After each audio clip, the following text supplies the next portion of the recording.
All right, good morning, everyone. We're currently recording the session. So welcome to Tesol's first webinar for this annual year. And today with us is a very good friend of mine. So we have Dr. Nadeyah, and she's an assistant professor at the College of Education at Kuwait University. She has a PhD in instructional technology from the University of Ohio. And she also has a master's in instructional technology from University of Delaware and a master's in Tesol. So Dr. Nadeyah's teaching instruction revolves around technology, and she loves and has a huge passion for making sure to provide teachers with active learning techniques, different skills within the classroom, and her research interests include effective teaching methods, active learning, technology, and professional development. So Dr. Nadeyah, the floor is all yours. Go ahead. Oh, thank you so much. Hello, everyone. Good morning. It's a Saturday morning, so I know most of you, want to enjoy your Saturday, so I won't make it too much information. I tried my best to make it as active as possible, so I would like your participation. I would like your input. If you have any ideas that we can share with, with everyone, this is a space where people can, come together and discuss things like, proposals and workshops and conferences. Being as it's been about 2 years since I've graduated, so it's been crazy getting conferences, writing papers, writing proposals, trying to, get your foot in the door, so to speak. So I know that Tesol Kuwait is a great platform for you to, to just network with other like-minded people as yourself. So just welcome to this session. I hope that it's going to be a productive one. So just a little bit about me. When I was writing this, I was like, oh my God, it's been 15 years, So I just went and kind of like shocked myself. I'm like, okay, I've been a teacher. I've been an educator for almost 15 years now and counting. I did my first MA in 2010 in Tesol from the University of Nottingham. And it was one of the best things that I've ever done because it just changed the way I looked at, teaching. It changed the way I looked at language. It changed the way I looked at teachers in general. And it got me, it was my foot in the door for what happened, later on in my life. So my master's dissertation was actually in active learning. So it was learner autonomy then in 2010. So it was how to get, teachers, students, and everyone involved in the learning process. And so I think it just rolled on to, everything that happened in my life until my current situation, which is the PhD in instructional technology. So I currently train teachers to become teachers. So I currently work at the College of Education. I'm helping, other teachers and educators graduate to then hopefully go into the field in the government sector.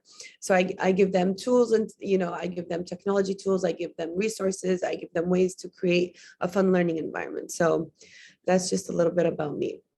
So what are we going to do today in this conference? We're going to have why go to a conference?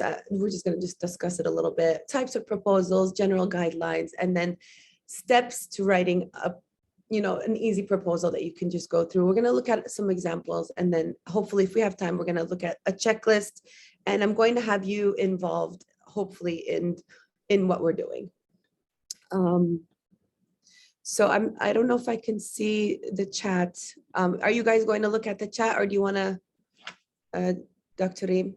Yep, don't worry about the chat. I've got it covered. Okay, good. Okay, so we'll start off with why go to a conference? Going to a conference is one of the best ways to get a mini vacation from work. This is number one. So presenting at a conference is not just a way for you to see a new city. It's not just a way for you to, to have an opportunity to network with, people in your field. It is also a way for you to actually, meet famous people, meet, people that are experts in their field. You can engage in debates with people that are, on the same kind of workspace as you. It's a great way for you to increase your professional development part of being you. So what interests you? What kind of makes you, a scholar in your field? And for me, I kind of like I look at the conference itself, but I also look at the city. I don't know if anyone else does that. So, but like making it, you know, a whole trip. This is kind of why I think conferences are so great to go to. And then, you know, just being in the moment of actually being in a professional development setting where you can learn from a lot of people. So when we start applying for any conference, we look at the little button that says call for proposals. So this is the first thing that you do. You typically have, you know, a range of places that you can, you know, kind of hone in. I want to do this. I want to do this. So it's either, you know, 45-minute session, a 90-minute session, a presentation, a panel. So we're going to look at all of these things that we can actually say, I want to apply to this one or not. So the first type of proposal, or the first thing that you can apply for is a panel discussion, which is a group of people gathered together. They talk about, you know, a certain topic. They bounce ideas off of each other. They kind of look at the, you know, they kind of either criticize what's going on or kind of give their feedback and their professional, you know, opinion about it. Then we have the poster session, which involves a poster that has all of your research interests into all of your research topics into one poster. So it goes with, you know, what are your questions? What are your methods that you did in this research? What did you do during collecting the data? How did you, you know, go about your methodology? What were, you know, the limitations? What were the strengths of your research? And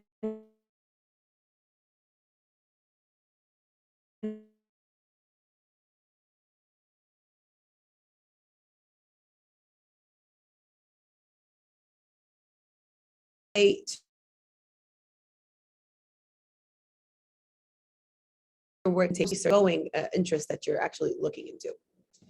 Then we have conference presentations, which is, you know, it's a great way for you to present in several fields and kind of get ideas on what you are actually currently doing. So what is it that you're doing in your teaching setting that is actually making you outstanding? How can you present this to the world? Are you doing something that no other, you know, academic is doing right now? So a conference presentation it's a nice way to say, I don't have research, but I would like to do something in this area. So kind of like have those two things in the mix. A workshop is my forte. This is what I like to do. I'm definitely a hands-on practical kind of person. That's why I kind of really wish that this was face-to-face, because I do have a lot of activities that we can do. You know, even though I am all for online learning, but, you know, being practical, doing a workshop, doing a training course, getting, you know, teachers, getting educators to do something. This is basically active learning. So this is my specialty, which is how can you make your workshop fun? And we can do something on that later on, hopefully, but it's one of the things that I apply to when I apply for conferences. And then you have roundtables. Roundtables are great. I've seen so many roundtables that have worked, and then I've seen so many roundtables that were just all over the place. So the last few conferences that I went to, I actually did roundtables. There's a different way that they do it. They can do like a hop roundtable where you have a whole room full of like 50 roundtables and you kind of just hop on from table to table. Or then you can just have, you know, like a regular one session roundtable where it's the whole session you're into, sitting with a group discussing things. You have 10 to 15 minutes, 5 to 10 minutes to discuss the topic. So I want to take a break. I don't know if I can see everyone, but is there a way I can see people's hands up, Dr. Reem? Yes, you certainly can. Yep, definitely. Okay, so has anyone applied to any of these conferences or these types of proposals? Have you applied yet, or are you thinking about applying? I just want to hear, you know, show of hands. Yes, Sunita? I think your hand was up, Sunita. Anar, I don't know if Reem, if you can see them. How would I see everyone? Yes, so yeah, we have Mohammed Shaban, Anar Alreiahi as well. Go ahead, anyone. Just give me your opinion. Anar? Hello, good morning. Okay, go ahead. Shall I go ahead? Because someone has talked already. Yes, you go ahead. Yeah. Yes. Yeah. Right. I think I remember I applied for Belfast conference. It was like two, I can't remember, like few years ago, but I remember that the pandemic has happened, so I canceled. Oh, you canceled last minute. I'm so sorry. Good. So you have the experience of actually applying to a conference, right? Idea already, but I remember I canceled because of the pandemic, and then later on, some people has already gone to the conference few days ago actually.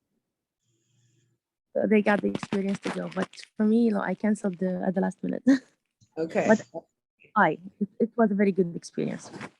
Great. So, and Mohammed, which type of proposal did you actually currently apply to? I tried the workshops. Mhm. It was challenging for me. Okay. And it was in the United States, in the Missouri State University, the English educators. Yes. And it was my capstone because I got a scholar for my Ministry of Education about That's the great. education leadership, and what was my capstone about the presentation skills to develop EFL learn for the speaking skills. Okay, that's And, great. it was in 2 months ago, and the university emailed me for call for proposals for the conference.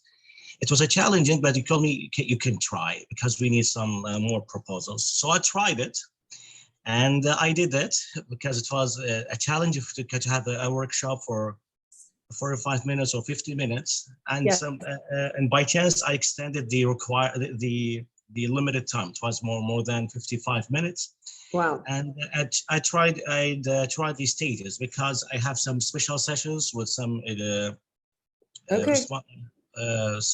Some people who organizes the tips about some leading questions, some concluding follow-up activities, Mhm. and how to ask about their experiences with the workshops, and how to now to get back to your research. Yes. This is it. It was challenging, but I did it. Yeah. That's great. Wow, congratulations. And I hope for many more workshops. And yes, it is challenging at the beginning, but if you have the right kind of ideas, thank you, Mohammed, thank you, Anar. If you have the right guidelines, and if you kind of follow what the conference guidelines have, then you should be on the safe side. So a conference proposal, we have to understand what is a conference proposal. When people say, what is a proposal? Yeah, it's not something that's, it's not a full-on paper. It's a proposal. It's a standalone document that kind of gives the readers a purpose, understanding of what you're going to give us. What are you going to present? How are you going to present it? So the first thing that you should do is find a conference relevant in your area. You need to know your audience. Are you going to be looking at educators, in Tesol? Are you going to be looking at educators in general? Are you going to be looking at pre-service teachers? Are you going to be looking at who is your audience? You have to understand that. Follow the application guidelines. Yes, some conference guidelines are horrendous. They're just so much, and there's so much to write. But if you look at the guidelines, it kind of just goes, you need to do this. Okay, check it off your list. You need to do this, check it off your list. So you need to pay attention, most importantly, to word count, and read other proposals in that field. So read other proposals in Tesol.org, read other proposals in Tesol Kuwait, kind of look at the proposals in any conference that you're applying to. So those are just kind of general guidelines. Try to look at their deadline. Make sure the deadline, you make it if you really want to go to this place. So the next conference that I would love to go to is the one in Istanbul 2023. Hopefully by April I'd be able to go. So I looked at the deadline. When is the last time do I need to apply for this conference? If I make it on time, and I know that most of us are procrastinators because of everything that's going on in the world, kind of we leave everything to last minute, but try your best to meet your deadline, and develop your content as you go. So I think the most important thing is to have something that you want to present, and not just go, okay, I'm going to a conference, what can I present?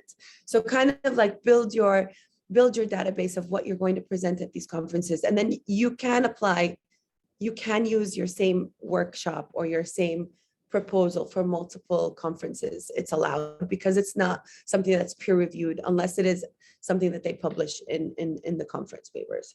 So while you're writing, I just kind of put the 4 C's of writing a proposal.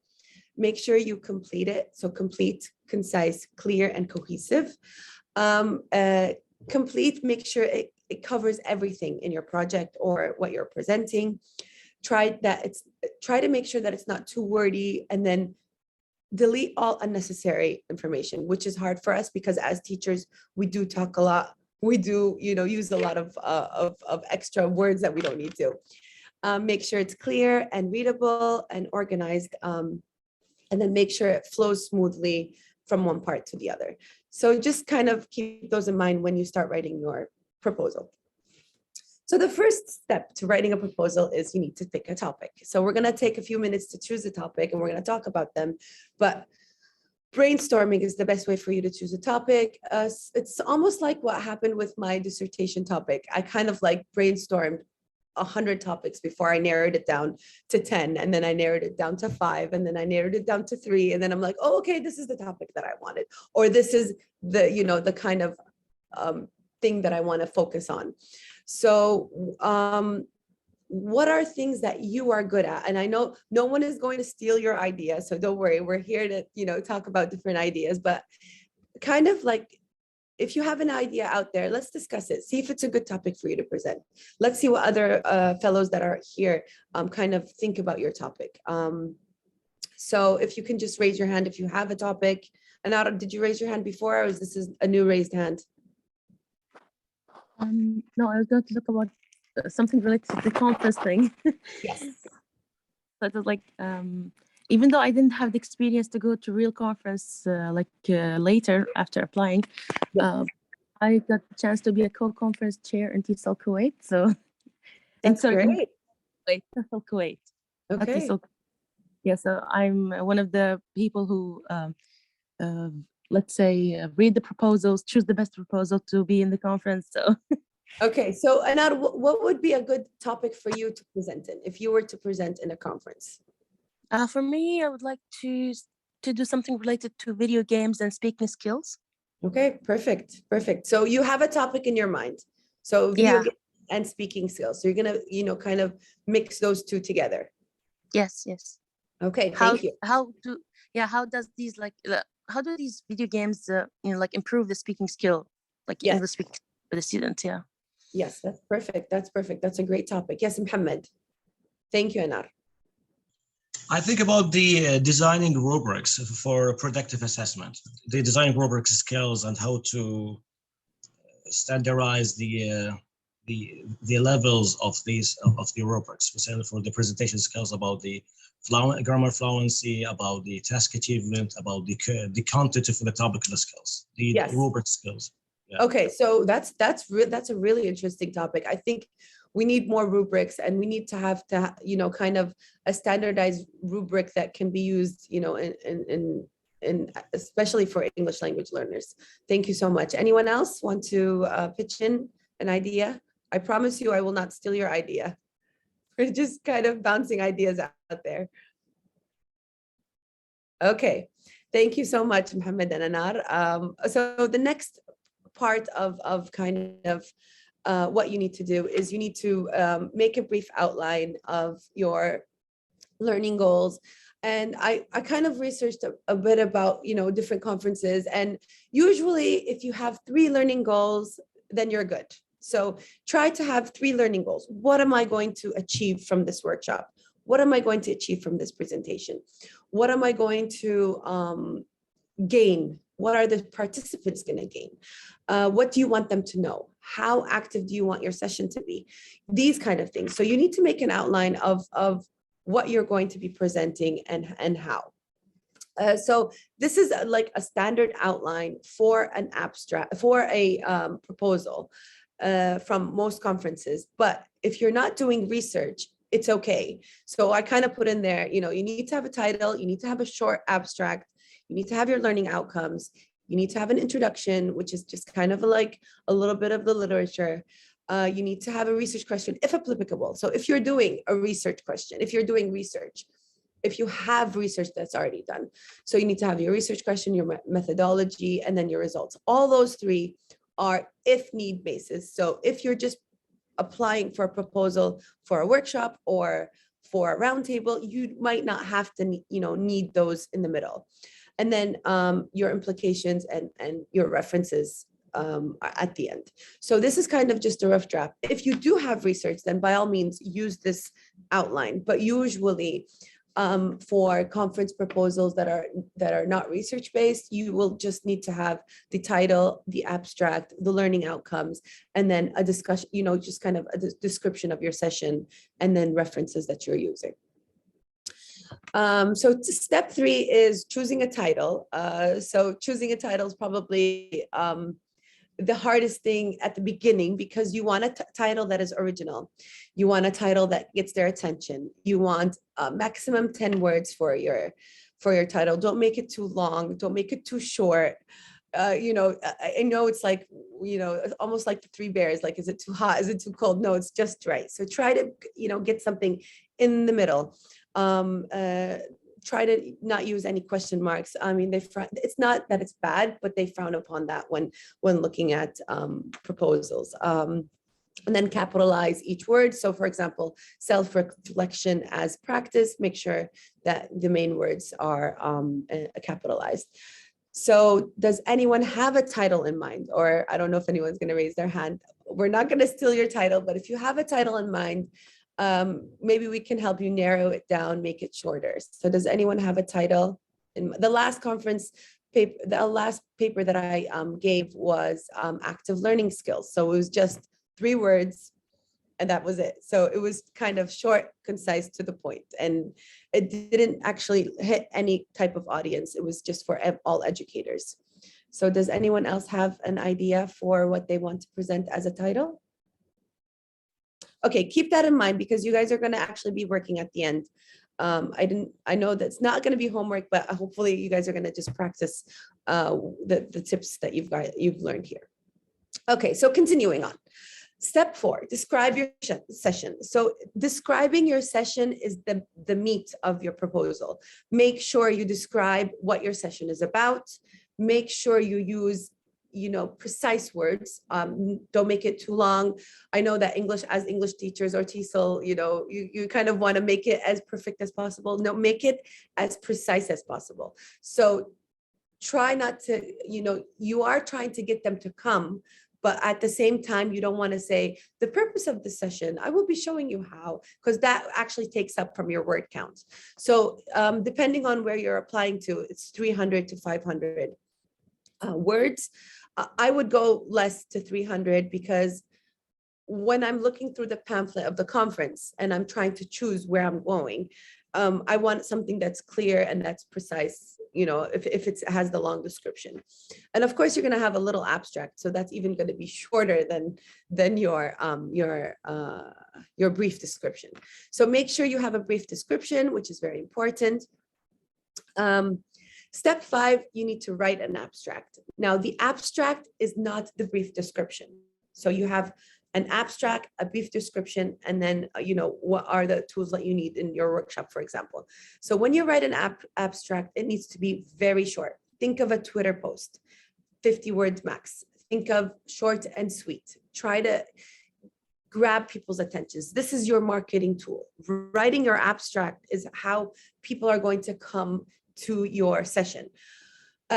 Not all of us are famous, so we're not going to have a full, session that's fully booked, but slowly, you can build up your audiences, and even if you have 15 people coming, even if you have 10 people coming, even if you have 3 people coming, that way you can see, so what made you come to my, presentation? What drew you to my workshop? Try to get their feedback, because if your abstract was catchy enough, definitely people will show up. So do not include the presenter's name, the institution, the publications. Try to make it just about what you're going to be applying for. So use keywords. So my keywords are usually active learning, technology, language learning, and skills. So those are my keywords. I usually add in professional development if it's something to do with teacher training. So try to use third person tense. So the workshop encourages 1, 2, 3. Okay, done. So try to make it as short and sweet as possible. Hopefully that makes sense. Okay, so continuing on. Step 6 is actually writing your references. Make sure you use APA. You don't have to use a lot of references, maybe 2 or 3 at the beginning, just for your proposal. So they know that you've done your research in that field, in whatever particular field that you're applying to. So step 8 is my favorite step. I'm sorry, there's a lot of steps, but my favorite step is reading other abstracts. I love to do this because it gives me an idea of what I want to write. You don't have to, copy paste their style of writing. No, you kind of just get the gist of what they're doing and make it your own. So you kind of get an idea of what they're writing, how they're writing. Make sure when you write your own abstract, when you write your own proposal, that you look at the teaching tasks, you look at the strategies, you look at the techniques that you're going to be using. Did you address the gap? Did you address the goal? Did you address the need? Did you look at the outline? Is it clear enough for people? And then we're going to look at a checklist in a little bit. So I have put a few things here. I wanted to put so many references for you guys and so many tools that you can use to look at other people's, kind of proposals, their abstracts, and what they're using. So these are the best things that I found. I don't know. We'll see how we can open them all up. So from the example from a Tesol Kuwait proposal, we're going to just look at that real quick because I think that's relevant to you guys in the field. So they have a sample already online. Did you know this, Dr. Reem, that you already have a proposal? Oh, yeah, I helped develop it. You did it. Okay, perfect. This is perfect. This is a way like for anyone who is new to actually look at this is beautifully written. And I think it's very important that we have examples and samples. And I have so many, I researched so many that we can look at, but I like the idea. So I think me and you are in we're in the same level as 50 words for the abstract. The session description needs to be 30 words. And it's a beautiful example. The title is clear, not more than 10 words. And it's a research-oriented presentation. So of course there's research in there. So there's the research question, and then the methodology, and then how they look at the recommendations and future suggestions. So this is perfect. Going back to the presentation, when you go to Tesol.org, they have a beautiful explanation sheet, and I kind of like, I love the way that they actually just wrote everything step by step. So if you go to it, so this is going to be for you. I'll send Dr. Reem, and she can send it to you guys, the presentation, and you can use it as you see fit. You can download things and just have it as a backup for you when you write your proposals and abstracts. So they have checklist for proposals, right? So this is amazing. This is one of the most, they have samples of different, sorry, I didn't want to go there yet. Let's go back. Okay. So the things that you need to do, these are just guidelines. They have samples of different proposals. And I think the one that I wanted to look at is this one. So they give you a workshop proposal. The title needs to be 10 words, and then, which is the title here, argue, content, extort, teaching and language, and argumentative writing. And then it goes through what they're going to give. So it's beautifully written. There's a few, just a few paragraphs in each. They have a few points of what they're going to do. So how to incorporate these techniques in your own practice, entering a dialogue, organizing your ideas, improving your writing. So they kind of gave you exactly what you're going to do in this workshop with references. And then their abstract is 50 words. So it's nice to see the examples go from how it's going to look. So I put both things here. I put an example and I put the explanation sheet. Going back to the explanation sheet, it gives you the rules and the styles and the citations, and it gives you approved acronyms for 2020. So I think they're still using those for Tesol, for all the acronyms that you can use to make your word count smaller. So try to use them within your writing. Of course, you have to mention it first in full, and then the rest of the paragraph needs to be abbreviated. So you can use those. And then it gives you a rubric, which I think Mr. Muhammad discussed about rubrics, and I love rubrics. So it just gives you how they will rate your proposal. So they will rate it and how they will qualify it to actually be presented in Tesol.org, okay, in Tesol.org, which is the main, the umbrella for all the other conferences. So the topic is important and appropriate. They give you a letter, which is 4. They give you a number, which is, it meets the guidelines. It meets the groundbreaking, cutting edge topic in Tesol. The proposal is based on current theory. Does it look at current theory? Yes, no. The proposal does not mention research theory. So it kind of gives them a rubric of how they're going along. And then it shows you what type of presentation that you're going to go through. And then overall recommendation, the proposal is clear and well written, suggesting the presentation will be professional quality. I strongly recommend this session. So when they look at your proposals, they're going to look at this rubric and then decide if actually they're going to accept it or not. And last but not least, I have one reference, just one, about how to write an ELT conference abstract. So it's for English language learners. And the checklist for writers, we're going to look at it together. So this is from the SOL 2019. She has advised, the author has advised a checklist to look through for you as going through your abstract and going through your proposal. Does the conference abstract fit all the guidelines? Yes or no? Notes. Does the conference abstract give the reader a clear idea? Yes or no? Your notes. Does the conference abstract show what the is, how you will, look at the new strategy or new technique? Is there evidence? Does the conference clearly link the theme to the sub-theme? So when you look at to apply for a conference, you have to look at all the themes that you're applying for. Does the proposed presentation seem to fit? Is the word count okay? Is the title relevant? Is it clear? Is it clear from grammatical mistakes?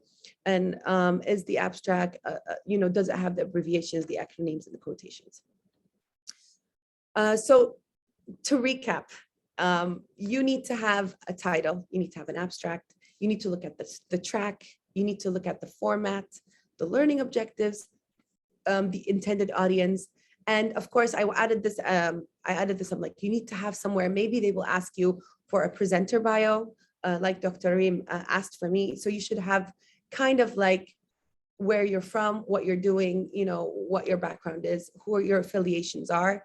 And then your tech requirements, do you need anything else from them? I think most of us would probably just need the space. If you need roundtables, if you're doing a workshop, you need to just mention that.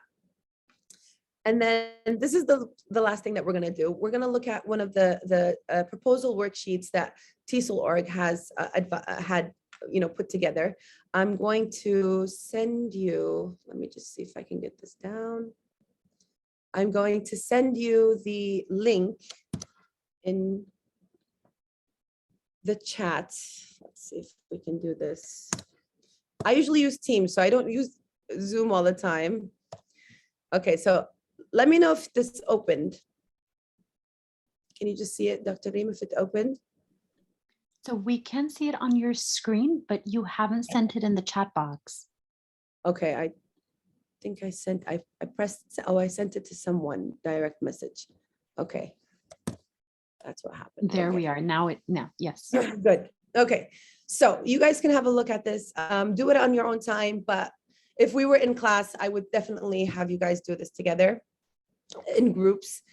So you would actually just look at the things that you want to, you would select a strand, or you would select, kind of where you want to go in your topic. So you can select, for example, language assessment, which is Mr. Muhammad's, forte. That's what he wants to do. So we would look at language assessment. We'd tick that off. Select the context. Is it English as a second language, as a foreign language, as an international language, or all the above? Select the setting. So you would, say where are you going to focus your energy? Early childhood, primary, secondary, academic English, adult education. So for me, I would probably because I'm teaching teachers to be teachers, I'm teaching students to be teachers. So I'd probably look at, kind of adult education, but then I would also see that most of my students are secondary school students. So they're going to be teaching in secondary school. So I'd probably mix between, but it says select one primary. So you need to really think hard which one you want to focus on. The secondary audience for this session, and then you would actually look at the second one, which is an optional one. So you can kind of like, what's the main one? What's your optional one? Academic professional programs, which is probably this one here. That's the one I would tick off. Then you would select the session focus. So is it practice oriented? Is it pedagogy oriented? Is it research oriented? Is it policy oriented? And I think most of us are within, the practice or pedagogy, unless you're doing, actual research and policy. Okay, so continuing on, which session focuses, which is most appropriate for you? Which one do you want to choose? And then you choose the session type, and it gives you the timings of, okay, I'm going to do a dialogue, it's 45 minutes. I'm going to do a panel session, it's 75 minutes. A poster session is 1 hour and 45 minutes. So you can see which one you want to choose. And I don't know if Mr. Muhammad said that his session was 45 minutes only. So some workshops are an hour, some workshops are 2 hours, and some workshops are 45 minutes. And I don't know, I've never seen this before, a teacher tip, it's 20 minutes. So I think it's like a fast session where you kind of give a short presentation within, a 20-minute timeline. But this is interesting for me. I've never seen that before.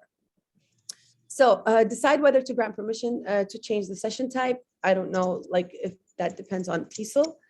Decide whether the grant, we're not doing grants, so you're probably just going to skip through that. And then anticipate the size of your audience. So it kind of gives you an idea. Okay, I'm going to do this workshop, and you have papers enough for 30 people to do, whatever kind of activity you want to do. So you need to keep in mind, what if you do get 100 people? What are you going to do? Are you going to ask the conference, officials, how many people are in my session? How many am I going to have, And then, of course, it goes through the steps that I went through. So compose the title. So you write your title, the abstract, and it gives you all of the descriptions, and then the cited references. And then it gives you like a little tiny bio thing. So going through this is perfect for you to get started. I'm not going to go through the whole thing. I just said the main things. At the end of the day, the resources are there to help you. The ideas are there. Past papers are there. Past conferences are there. So I leave you with a Walt Disney quote, because I would love to go to Walt Disney and take my kids soon. Whatever you do, do it well. Do it so well that when people see you do it, they will want to come back and see you do it again.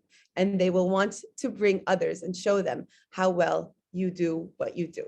So I hope that you've benefited from this workshop, and I hope that we can work together in the future. These are my details, my contact details. Please stay in touch. If you would like any help, I am here. The presentation is, you can take it and do what you want with it.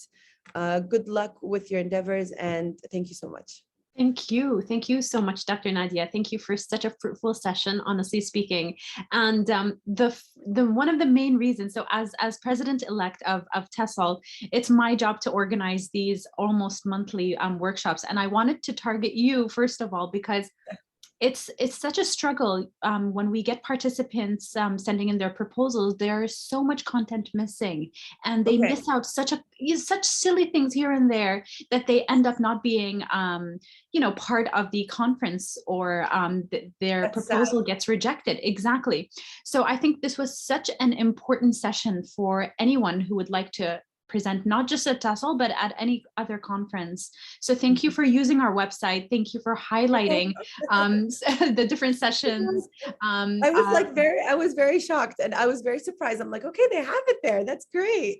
That's the thing. Everything is there. We've even made it easy to actually show them the type of themes that we have, the length of the presentations, the deadlines, everything is there. So thank you for using that as well as part of your presentation today. You're welcome. So to all our participants, if you have any questions for Dr. Nadeyah, please go ahead, put them in the chat box. I think we're being overwhelmed with such great responses. Everyone's saying thank you for an informative session. Everyone's like, amazing, doctor. Yes, she is amazing. We know that. That's why we have her here.